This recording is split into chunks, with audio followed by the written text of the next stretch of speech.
दोस्तों एक बार फिर आपका स्वागत है, अभिनंदन है आपके अपने YouTube channel Aryan Institute Allahabad में। दोस्तों जैसा कि आप बोर्ड पर देख पा रहे हैं, आज एक बार फिर आपसे बात करने वाले हैं UP DElEd online admission form 2022 पर। दोस्त इसके संदर्भ में कुछ महत्वपूर्ण बातें आज हम आपसे शेयर करने वाले हैं। अगर आपने 2022 में डीएलएड में एडमिशन लेने का सपना रख ही लिया है तो यह वीडियो कहीं ना कहीं आज आपके लिए महत्वपूर्ण है। चूंकि आप सभी को पता है, आप जिस भी कोर्स को करने चलते हैं सबसे प्रथम प्रायोरिटी होती है कि उसके सिलेबस के बारे में जानना। तो आज उसके संपूर्ण सिलेबस के बारे में हम चर्चा करेंगे, लेकिन उससे पहले मैं एक चीज आपको यहां दिखाना चाहूंगा। आप देख पा रहे हैं आर्यन इंस्टीट्यूट इलाहाबाद लिखा गया है, टेलीग्राम चैनल और इंस्टाग्राम दोनों आईडी यहां पर दी गई है। अगर आपको किसी भी प्रकार की समस्या होती है तो आप इन आईडियों पर पूछ सकते हैं। ठीक है, चलिए हम एक एक चीजों पर आपसे बात करते हैं। कुछ आपके कंफ्यूजन भी भरे गए हैं, उस चीज पर मैं बात करूंगा। यहां आप देख पा रहे हैं, सबसे पहले हम आपके सवालों को जवाब देते हुए आगे की तरफ चलते हैं। ठीक है, इतना मैं आपसे जरूर कहूंगा कि अगर आप भविष्य में या डीएलएड 2022 इस वर्ष आपने एडमिशन लिया है या लेना चाहते हैं तो यह वीडियो आप लास्ट तक जरूर देखिएगा। क्योंकि होता क्या है, कुछ लोग आर्ट से होंगे, कुछ लोग जो है साइंस साइड से होंगे। जो ग्रेजुएशन अगर आपने बीएससी किया है या बीए किया है तो आपको बड़ा कंफ्यूजन होता है सब्जेक्ट हमारे क्या क्या होते हैं डीएलएड में। तो इन सभी बातों पर मैं आपसे चर्चा करूंगा। सबसे पहले यहां देखिए लिखा गया है, आपके जो कमेंट आ रहे थे कि भैया 10,000 का पेमेंट हमें कब तक करना है। देखिए मैं आपसे बताना चाहूंगा, आपका जब भी कॉलेज अलॉटमेंट हो जाता है, ठीक है, आपका जब भी कॉलेज अलॉटमेंट हो जाता है तो आप तत्काल 10,000 का पेमेंट कर दीजिए, कोई दिक्कत नहीं है। अगर आपको डीएलएड करना ही है तो, अगर आपको डीएलएड नहीं करना है तब उस स्थिति में आप पेमेंट ही मत करिए, कोई मतलब नहीं है। ठीक है, तो इस वजह से मैं आपसे कहना चाहूंगा आप इसके चक्कर में मत रहिए। भैया ये मत पूछिए कि 10,000 जमा करने का लास्ट डेट कब है, तो इसकी कोई लास्ट डेट नहीं है, ना ही कहीं इसका जिक्र भी किया गया है। हाँ, इतना मैं आपसे जरूर कहूंगा कि अगर आपको एडमिशन लेना है डीएलएड में तो आपको 10,000 का पेमेंट किए बगैर प्रोसेस आपका आगे नहीं बढ़ेगा। जो कॉलेज आपका अलॉट हुआ है वह आपके नाम अलॉट नहीं होगा, यह चीज आप ध्यान दीजिएगा जब तक आप 10,000 का पेमेंट नहीं करते हैं। अरे 10,000 पेमेंट आप कर देंगे, आपका प्राइवेट में हुआ है या गवर्नमेंट में हुआ है तो आपका 10,000 उससे लेस करके आपकी फीस ली जाएगी। सपोज दैट अगर आपका प्राइवेट में हुआ है तो आपको 41,000 फीस पेमेंट करना है, 10,000 आपका कट जाएगा, 31,000 रुपए आपको पेमेंट करना पड़ेगा। ठीक है, चलिए आगे देखिए लिखा जा रहा है रिजल्ट नहीं आया है तो एडमिशन कैसे लें। देखिए यहाँ आपके पास बड़ी विडंबनाएं हैं। बहुत सारे अभ्यर्थी ऐसे हैं जो रिजल्ट के अभाव में ऑनलाइन नहीं कर पाए। कुछ लोगों ने गेस करके मार्किंग कर दिया है तो कहीं ना कहीं उनके लिए सुखद अनुभव हो रहा है। कुछ लोगों ने कहा नहीं माना, वो नहीं कर पाए हैं, तो लोग तरह तरह की बातें करते हैं। फिलहाल के लिए अगर रिजल्ट आपका नहीं आया है तो आपका एडमिशन नहीं हो पाएगा, यह चीज आप ध्यान दीजिएगा। हाँ, अगर आपने गेस करके मार्किंग भी कर दिया है तब भी रिजल्ट ना आए तब भी आपका एडमिशन नहीं होगा। आपका जो ग्रेजुएशन फाइनल होना चाहिए, फाइनल ईयर की मार्कशीट होनी चाहिए, भले ही आपकी नेट वाली कॉपी हो वो चल जाएगी, लेकिन रिजल्ट आपका आना चाहिए, यह जो है 100% कन्फर्म है। ठीक है, चलिए हम बात करते हैं। सपोज दैट कि मैं बात करूं 22 से 23 तारीख तक आपके एडमिशन की लास्ट डेट है, ठीक है, और 14 सितंबर से, ठीक है, आपका सेमेस्टर चलेगा। तो ऐसे में सवाल उठना लाजमी है, आखिरकार 1 महीने विलंब से हमारा सेमेस्टर क्यों चलाया जा रहा है। देखिए मैं आपसे बताना चाहूंगा कि 14 सितंबर आपकी लास्ट डेट इसलिए रखी गई है क्योंकि बीएड की काउंसलिंग आपके साथ में ही चल रही है। ठीक है, इस वजह से बीएड कुछ अभ्यर्थी डीएलएड के भी ऑनलाइन कर दिए थे, बीएड में भी एंट्रेंस दिए थे। ठीक है, कुछ लोग बीएड कर लेंगे, कुछ लोग डीएलएड कर लेंगे। ठीक है, तो इस वजह से आपकी 14 सितंबर इसलिए रखी गई है ताकि जो लोग बीएड ना करें वो डीएलएड में ऑनलाइन एडमिशन ले लें। इस वजह से इनका जो 14 सितंबर, इसके बाद आपका एक डायरेक्ट एडमिशन का प्रोसेस होता है। इस पर हम एक वीडियो में आपसे संपूर्ण चर्चा करेंगे, डायरेक्ट एडमिशन होता क्या है, उसे हम कैसे लेंगे। ठीक है, तो रिजल्ट नहीं आया है तो आप डायरेक्ट एडमिशन का वेट करें, उसमें आपका एडमिशन हो जाएगा, कोई दिक्कत नहीं है। अगर आपने गेस करके मार्किंग किया है या कैसे किया है, आपका ऑनलाइन होना चाहिए। ठीक है, चलिए यहाँ लिखा गया है मनपसंद कॉलेज में एडमिशन कैसे लें। देखिए हमने आपको बताया था कि जब भी आप ऑनलाइन काउंसलिंग कराते समय चॉइस फिलिंग कर रहे हैं तो उस समय आप एक लिस्ट बना लीजिएगा, उस लिस्ट के हिसाब से अपने कॉलेज को आप अलॉट कीजिएगा, ठीक है, सॉरी कॉलेज को आप लॉक कीजिएगा। जब आप कॉलेज को लॉक कर देते हैं तो आपको वरीयता के क्रम में आपको कॉलेज मिल जाता है। मेरे कहने का सेंस यह है कि जितनी आपकी मेरिट होगी उसके हिसाब से आपको मिल जाएगा। चाहे आपने डायरेक्ट लॉक किया है चाहे आपने प्राइवेट लॉक किया, कोई फर्क नहीं पड़ता,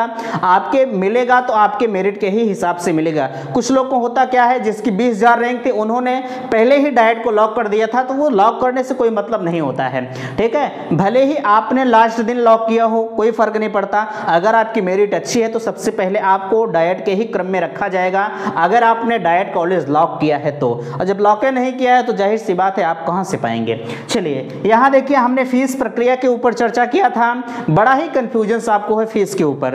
विभिन्न कॉलेज ऐसे हैं जो आपको बरगलाने का प्रयास कर रहे हैं, उनका कहना है कि हम एक साल में इतनी फीस ले लेंगे, 41,000 नहीं लेंगे, कुछ लोग कह रहे हैं 55,000 में हो जाएगा, कुछ लोग कह रहे हैं 81,000 में। देखिए मैं आपसे स्पष्ट बता दूं, आप अब मत कमेंट कीजिएगा, क्योंकि फीस की प्रक्रिया पर बार बार चर्चा करना थोड़ा सा अच्छा नहीं लगता।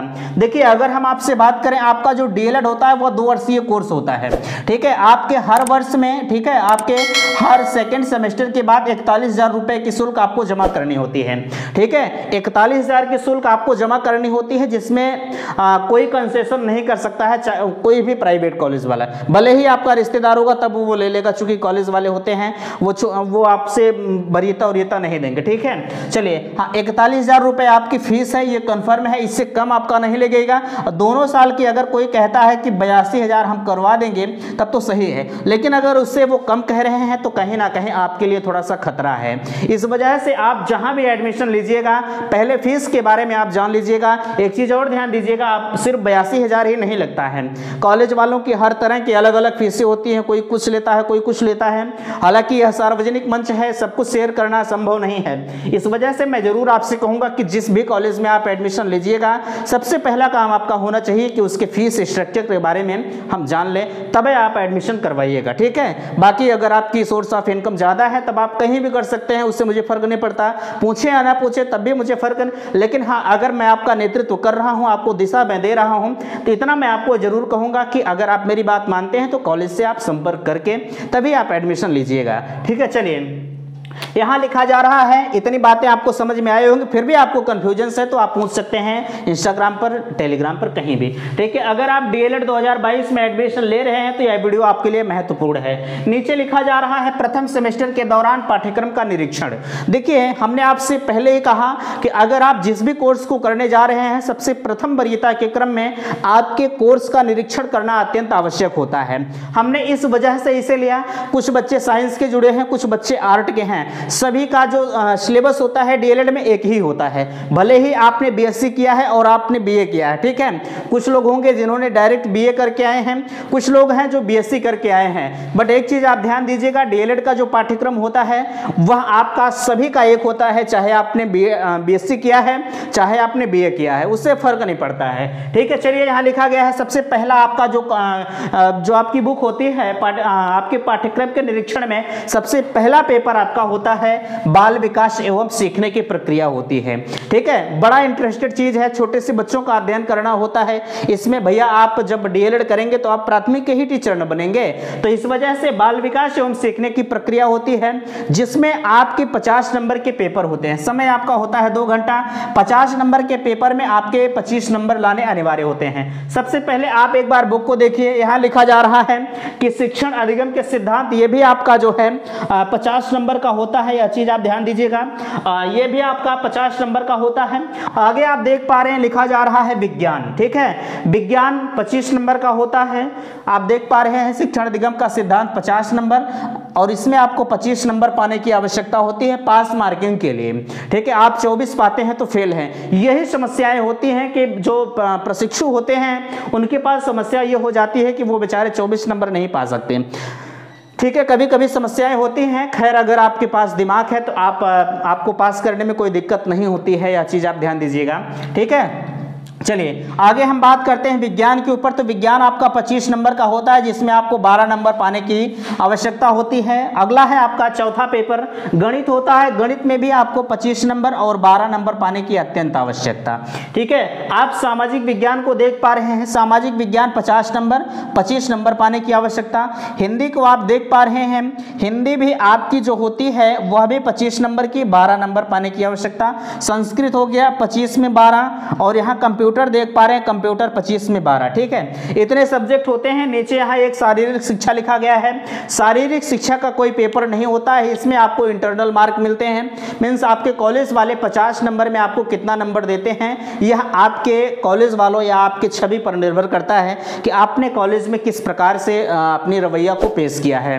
ठीक है, शारीरिक शिक्षा 50 नंबर का होता है, या कॉलेज के ऊपर डिपेंड है आप कॉलेज से कितना नंबर गेन कर लेते हैं। ठीक है, देखिए एक चीज मैं आपसे कहूंगा कि इसमें 3 दिन का आपका पेपर होता है। ठीक है, 3 दिन का आपका पेपर होता है। पहले दिन आपका 2 पेपर होगा, बाल विकास एवं सीखने की प्रक्रिया और शिक्षण अधिगम का सिद्धांत। और तीसरे दिन की अगर हम बात करें तो तीसरे दिन आपके 3 पेपर होते हैं, विज्ञान, गणित और सामाजिक विज्ञान। यही विडंबना इसकी बहुत खराब है।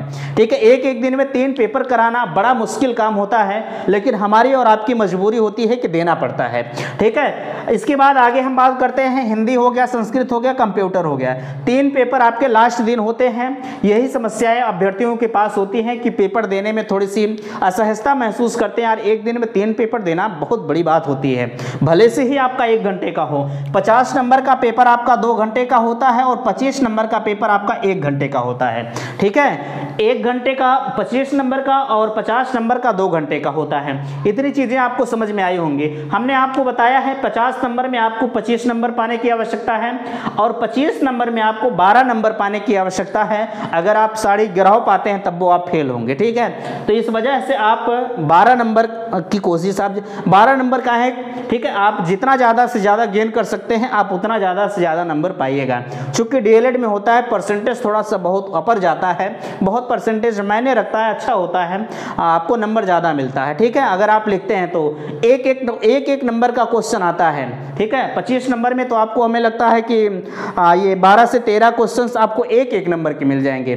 ठीक है, 12 से 13 क्वेश्चन 1 नंबर के मिल जाएंगे, उसके बाद आपके 2 नंबर के होंगे। 2 नंबर का मतलब बहुत ज़्यादा से ज़्यादा आप 5 से 7 लाइन में लिख दे रहे हैं तो आपका सफिशिएंट होता है।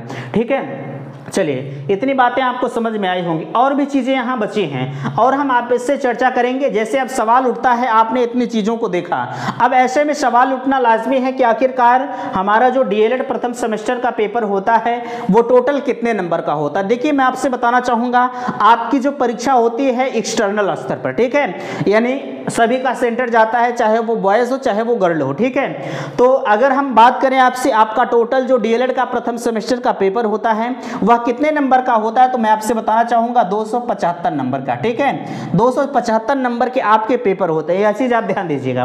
275 नंबर पेपर के बाद आपका प्रैक्टिकल होता है, जो कि आपके कॉलेज के ऊपर डिपेंड करता है।